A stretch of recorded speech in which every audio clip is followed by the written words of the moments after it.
Il y a vraiment une corrélation entre la performance en entreprise et la capacité à gérer nos émotions.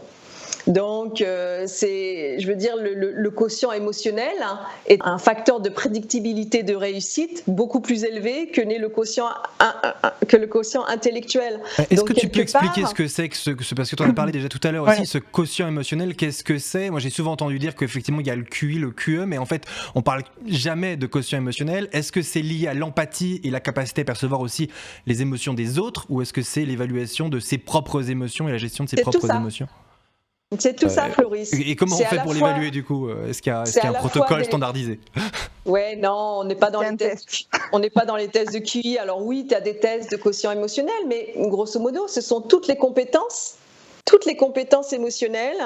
Donc c'est à la fois des compétences intrapersonnelles, donc conscience de soi, conscience de ce qui se passe en moi quand ça se passe, de quelle émotion est là, de ce qui l'a déclenché, de l'énergie qui vient avec, de son intensité si tu veux, et de l'utilisation de ces émotions-là, comment je vais canaliser l'énergie, comment je vais la transmettre, comment je vais la communiquer.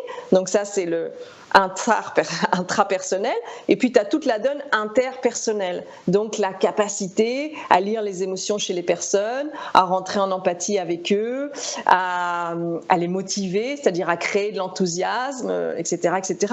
Donc tu as vraiment cette double donne-là. Et on s'est aperçu, finalement, c'est parti d'un constat de deux psychologues américains qui se sont dit, finalement, le quotient intellectuel intervient très peu dans la réussite. Donc, si ce n'est pas le quotient intellectuel qui intervient dans la réussite, quels sont les autres facteurs, quelles sont les autres compétences qui interviennent dans la réussite? La réussite au sens large du terme.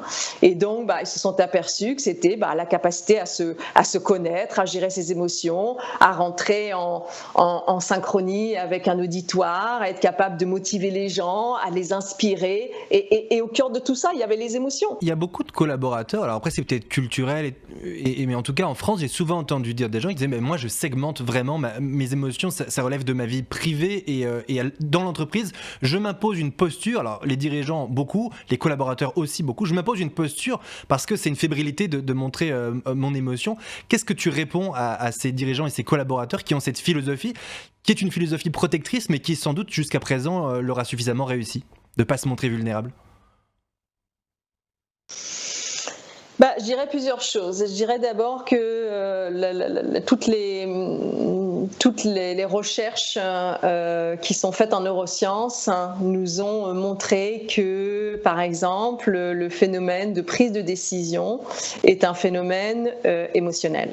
Les décisions sont prises au niveau du cerveau limbique, qui est le cerveau des émotions. Ce qui veut dire que quand on doit prendre une décision importante, certes, on va computer un paquet d'informations, revoir des situations, anticiper le résultat, si je fais telle et telle chose. Mais au moment, l'impulsion même de prendre la décision, elle est d'ordre émotionnel. Donc, quelque part, tu ne peux pas dire, je fais abstraction de ça, parce que dans notre mode de fonctionnement, l'émotion et je dirais, c'est vraiment une boussole intérieure. Ça nous aide ça nous permet de nous dire, tiens, je vais aller plus dans ce sens-là, ou attention, là, il faut que je fasse attention à telle chose. Par exemple, si tu as quelqu'un qui est en colère, parce qu'un collaborateur arrive tout le temps en retard à des réunions, ce qui peut être fréquent, comment tu gères ça? Parce que par exemple, en communication non violente, il y en a certains qui vont te dire non, ne partage pas ta colère, tu vas dire d'abord ce que tu ressens, etc. Mais finalement, un bon coup de colère, des fois, ça fait un déclencheur, et il y a aussi des côtés positifs. Donc c'est quoi entre exprimer sa colère de façon violente et l'exprimer peut-être de façon plus douce? Est-ce qu'il y a un entre-deux? Comment tu fais? Tu la canalises, tu canalises l'énergie de ta colère. C'est-à-dire que là, encore une fois, la colère, c'est ce qui va être destructeur, si tu veux, dans une équipe notamment. C'est justement être pas capable de la canaliser l'énergie qui vient avec la colère. Donc, faire preuve d'agressivité, voire de violence verbale, voire de violence contre un mur, taper du poing sur la table. C'est juste de dire, la colère, elle est légitime, elle est montée. Quelquefois, elle est d'ailleurs la réponse à une valeur qui a été non respectée. Et donc, par rapport à ça, tu la ressens, elle est là. Et c'est juste, tu peux très bien, ça va vraiment dépendre de la façon dont tu l'exprimes. Tu peux très bien dire, là, je suis particulièrement en colère, cette situation-là me met particulièrement en colère. Et automatiquement, c'est sûr que ça va affecter ton non-verbal, ça va affecter tes mimiques, il y a l'intensité, il y a l'énergie de la colère qui est là, donc tu peux la canaliser et l'exprimer. Ça va vraiment dépendre vraiment de la façon, j'apprends à canaliser l'énergie de la colère et j'en fais quelque chose. Et là, ça devient constructif.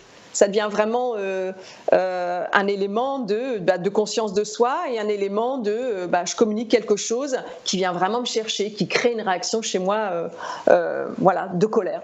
Oui, parce que finalement, si tu dis les choses sans émotion aucune, c'est comme si tu mentais un peu finalement à ton auditoire. Enfin... Je suis d'accord, Julie Céline, c'est-à-dire que tu manques d'authenticité.